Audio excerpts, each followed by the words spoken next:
If you look at what is happening between Washington and Ottawa right now, you're not watching a negotiation. You're not watching a disagreement. You're watching a demolition. For decades, the United States and Canada shared the most integrated economy on the planet. 2 countries, 1 machine. Seamless, synchronized. Boring in the best possible way, but as of this afternoon, boring is dead. Donald Trump just detonated a bomb under the foundation of North American trade. He thought the explosion would force Canada to its knees.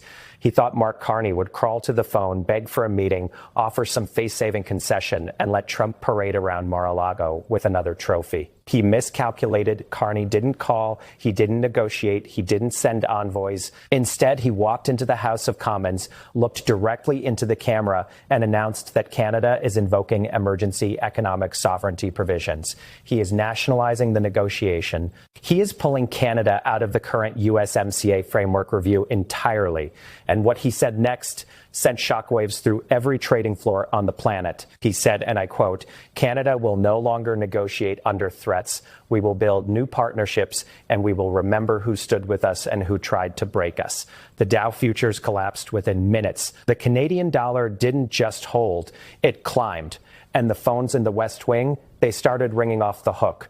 But not from Ottawa, from Detroit, from Houston, from Wall Street. Trump wanted a fight. He got a war. And the casualties are already piling up on his side of the border. In the next few minutes, I'm going to show you exactly what triggered this, why Trump's own weapon is backfiring, and why the next 72 hours could permanently reshape the Western world. So let's rewind to 72 hours ago and walk through this step by step, because the story you're hearing on cable news is missing everything that actually matters. It began on a Tuesday, not with a tweet this time, but with an executive order.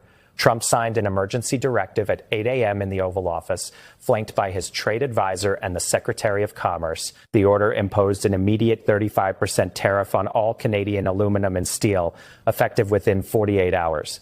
But that wasn't the real poison. Buried in paragraph 14 of the order was a clause that no one in the media caught for the first 6 hours. It required all U.S. federal contractors to certify that 0 Canadian origin materials were used in any government project. Roads, bridges, military equipment, aircraft carriers. 0 Canadian content. Do you understand what that means? That isn't a tariff. That is an economic blockade. That is the United States telling its most integrated trading partner that it is being treated like an adversary state. Like Iran, like North Korea. When Ottawa got the full text of the order, sources say there were 15 minutes of complete silence in the Prime Minister's office. Not panic, processing. Because Carney, the man who spent his career reading financial documents that would put most people to sleep, immediately understood what paragraph 14 meant. This wasn't about aluminum prices. This was about dismantling the entire architecture of North American economic integration.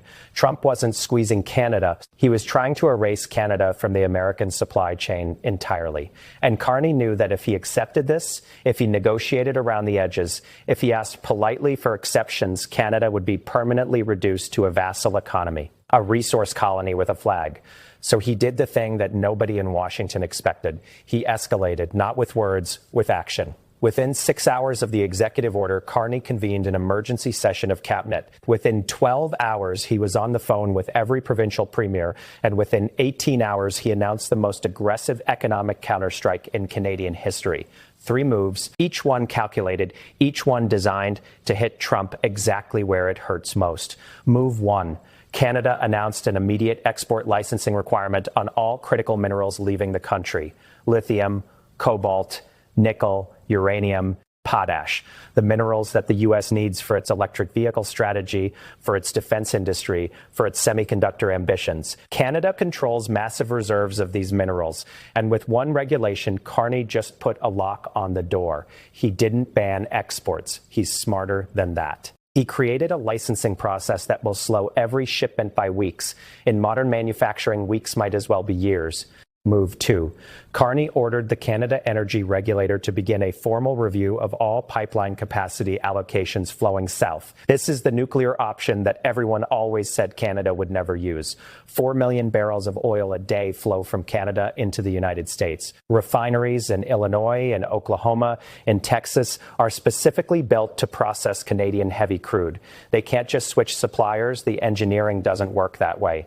Carney didn't shut the pipelines. He initiated a a review, but the signal was unmistakable. If Trump wants to play rough, the oil taps can tighten. And just the announcement of the review pushed West Texas Intermediate crude up $4 a barrel in a single session. Every cent of that increase lands directly on the American consumer. Move 3. And this is the one that should terrify the White House. Carney announced that Canada is fast-tracking bilateral trade negotiations with the European Union, the United Kingdom, Japan, South Korea, and Australia.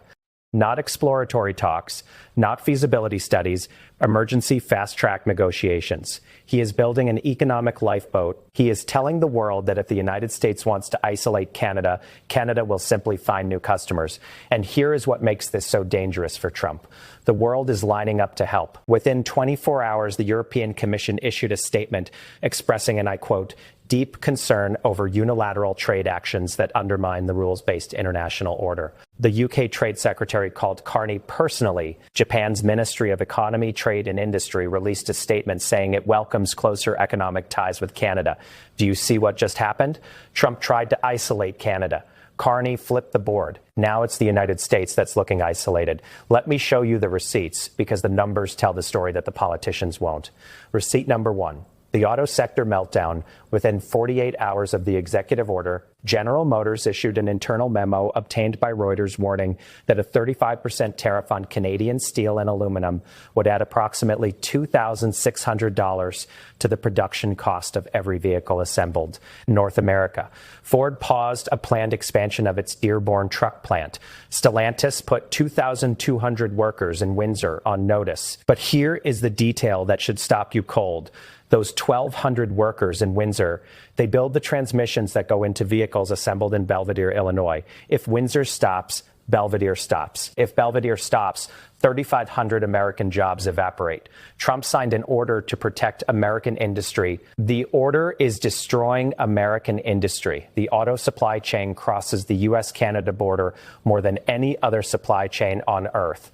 A single vehicle contains parts that cross that bridge between Detroit and Windsor, an average of 8 times before final assembly.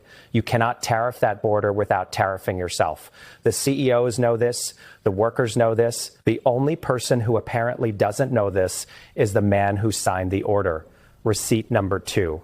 The energy time bomb. I told you about the pipeline review. Let me show you what happened next. Within hours of Carney's announcement, energy futures spiked. But it wasn't just crude. Natural gas prices surged because Canada is also the largest foreign supplier of natural gas to the United States, heating fuel for the entire Northeast corridor, feedstock for chemical plants in Louisiana and Texas, power generation across the Midwest. One analyst at Goldman Sachs published a note yesterday that said, and I quote, if Canadian energy flows are disrupted by even 15%, the United States faces a supply shock comparable to the 1979 oil crisis. Let that sink in. Not comparable to last year's price hike. Comparable to 1979 gas lines rationing. Inflation spiraling out of control. And Trump did this to himself. Nobody attacked the United States. Nobody embargoed anything. The president of the United States picked a fight with the country that keeps his lights on. This is like punching your electrician in the face and then wondering why your house went dark. Receipt number 3. The Wall Street revolt. This is the one that the White House cannot spin. The Dow Jones dropped 620 points in 2 sessions. The S&P 500 lost over $900 billion in market capitalization. But here is the number that matters. The Russell 2000, which tracks small and mid-cap American companies, the businesses that actually employ people in swing states, fell 4.2% in a single day. That is the fastest single-day decline since the COVID crash. Meanwhile, the Toronto Stock Exchange dropped less than 1%. The Canadian banks, which everyone expected to crater, actually rose. Royal Bank of Canada gained 2.3%. Why?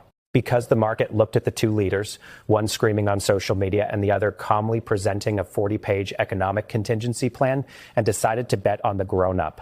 Money doesn't care about flags. Money doesn't care about rhetoric. Money follows stability. And right now, stability lives in Ottawa, not Washington. So why is Donald Trump losing a fight he started against a country 1/10 his size? Because he fundamentally misunderstands how modern power works. Trump thinks power is volume. Whoever shouts loudest wins. He thinks power is size.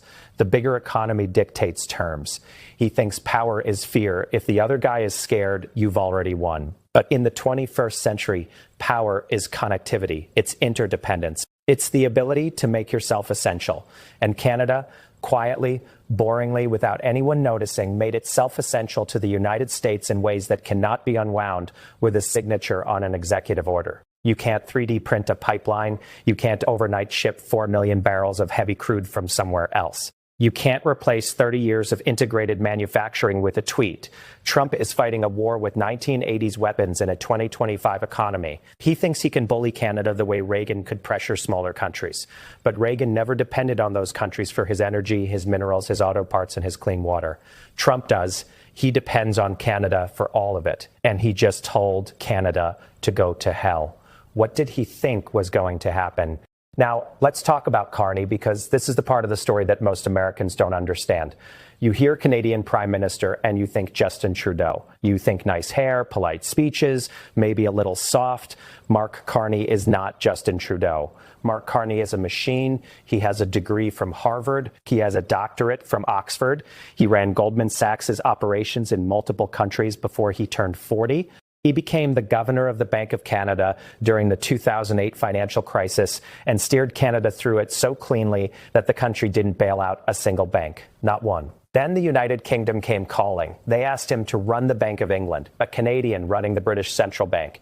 That had never happened. He managed Brexit economics. He managed the European debt crisis. He managed monetary policy for one of the most complex economies in the world. And he did it all without ever losing his composure. This is a man who has sat across the table from every major power broker on the planet. He has negotiated with people who make Donald Trump look like a small-town real estate agent. When Trump threatens Carney, he is threatening a man who has already survived a dozen crises bigger than this one.